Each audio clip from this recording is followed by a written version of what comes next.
Parts of the Connecticut River have been under a flood warning in Hampshire and Hampden counties for the past couple of days. 22 News reporter Tamara Sakarzik went to neighborhoods near the Oxbow Marina in Northampton today. She spoke to homeowners who deal with this kind of flooding every year.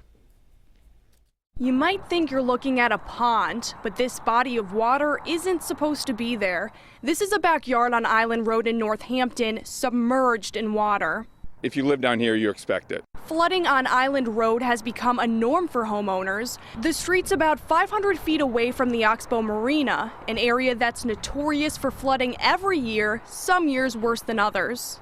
The Oxbow Marina is an extension of the Connecticut River. When it floods, it doesn't just impact residents who live on Island Road. The water can also rise above the street and flow over to the soccer fields right next to it. Yeah, I used to play soccer up until 8th grade down at the Oxbow, and every year when it would rain, it would just be completely flooded.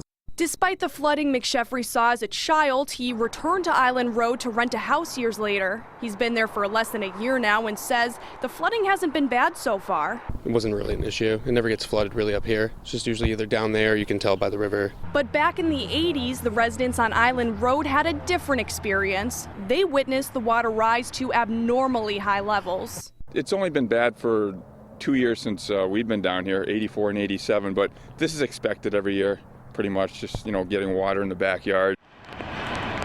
This year, heavy rain caused the Oxbow to start flooding a couple of months earlier than usual, but many of the homeowners told 22 News they're prepared year-round. We have a sump pump in the basement, and we have to have flood insurance here. Other than that, we watch.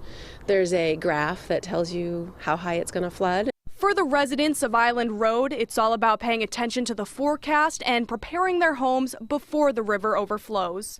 In Northampton, Tamara Sakarzik, 22 News.